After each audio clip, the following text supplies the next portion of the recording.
Hi, it's David Krayden for Stand on Guard. We've got some special clips to show you today.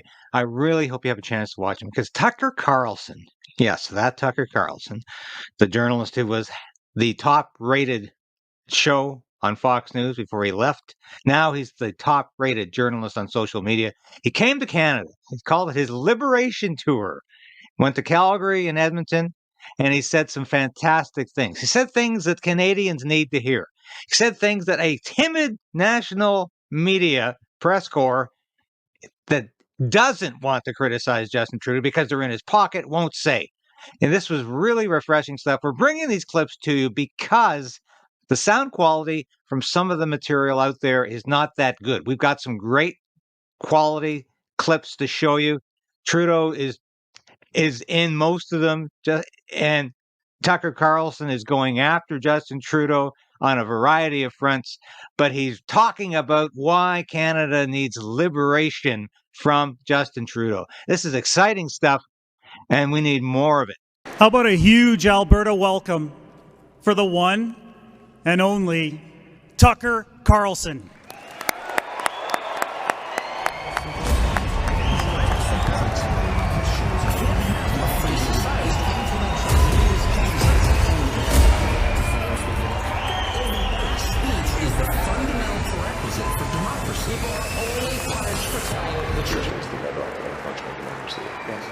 Is that a democracy? No, it's not.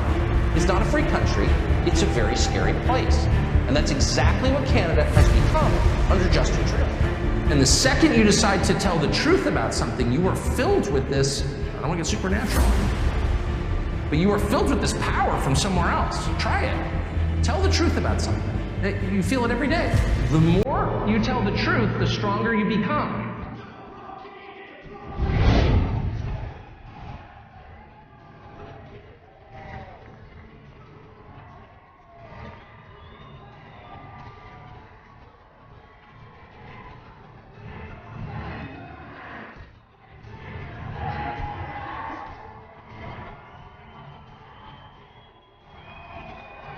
Thank you. Background. Thank you truly for having me. Wow, that was the wildest intro I've had ever. Someone just gave me this t-shirt, which I just love so much. I'm actually going to wear it in the privacy of my own home. Al freaking Berta, baby. What a great province this is. What a great country this is. In fact, I should be told, I've never said this to anyone, including my wife, but I know that in Canada it's official policy that coming out of the closet is good, unless you're the Prime Minister. So I'm going to reveal something about myself that I've never revealed, which is that I am part Canadian. And yes, I am. I actually am part Canadian. And I was thinking this morning, I was like, I always say I'm the only American who's like legitimately interested in Canada, and I am. And I always have been. And I wonder, why am I so obsessed with Canada? And I thought, because I'm part Canadian. My great-grandfather, actually my father's family was in the colonies, and then they brought democracy, and they're like, we're out. We're going to Nova Scotia. And so they spent a couple hundred years there. The refuses, they're still there, by the way.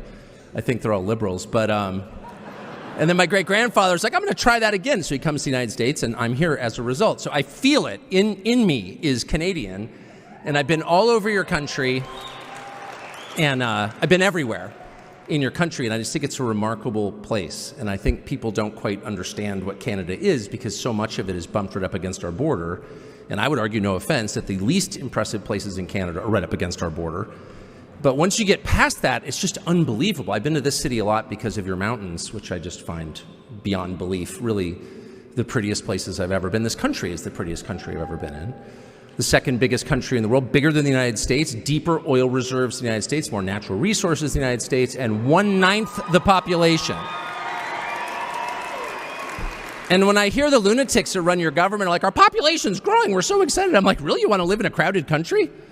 40 million people in the world's second biggest country? That sounds like the kind of place I want to live. Like, what are you even talking about, you morons? But anyway, so I've come to Canada a lot, and every time I come, so many things strike me. First and foremost, the natural beauty, the unbelievable natural beauty, prettier than Switzerland, in my opinion. And the second thing I notice is the politeness of the people. That's real. And the third thing I notice is that all the comedians left decades ago.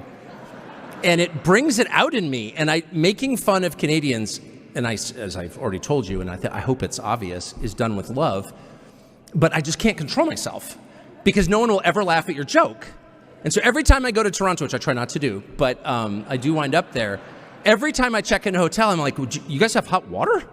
Like, where'd you get all the electricity? This is unbelievable. And they always have the same responses.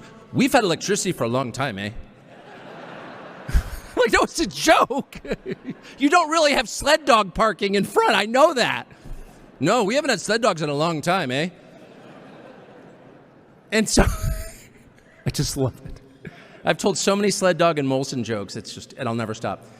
But one of the reasons I do it is because I do think it's important to laugh at your circumstances, not simply because it makes you feel better, though it does, but because it gives you perspective on them. And humor requires some distance, some critical distance, both from yourself and from your surroundings. And you can't really see things clearly until you have that. And so if you have a country where the funny people feel like they have to leave, that's a huge problem.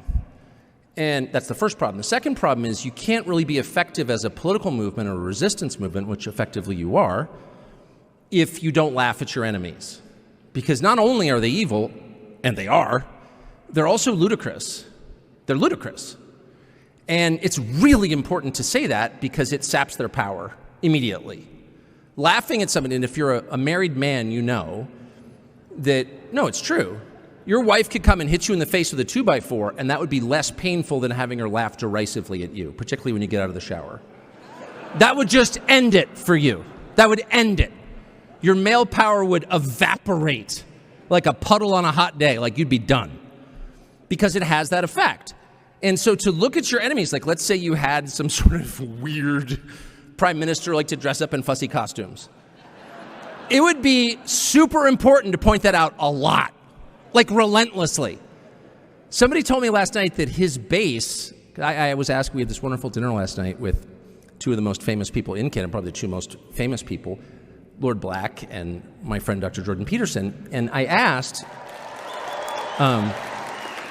like, is there anyone in the country who supports this guy? He's so, I mean, I know him only, I've never met him. I only know him through television. I know his cousin Gavin Newsom pretty well, but I don't know him.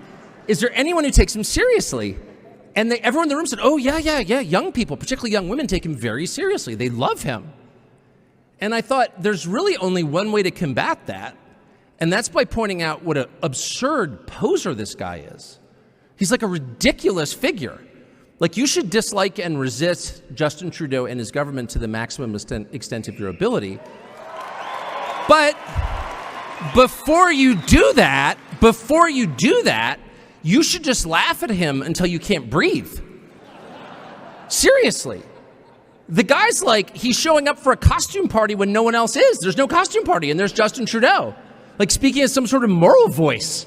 Weird little cross-dresser. So anyway, that's my first piece of advice. Hi, this is David Krayden from Krayden's Right and Stand on Guard. Join the resistance. Resolve to resist. Become a member of this station. I've been practicing journalism in one form or another for over 30 years. I've worked in print, radio, and television for a lot of prestigious publications and media outlets. I was an Armed Forces Public Affairs officer. I worked in Parliament Hill. I know how Ottawa works, and I know how corrupt the federal government can be.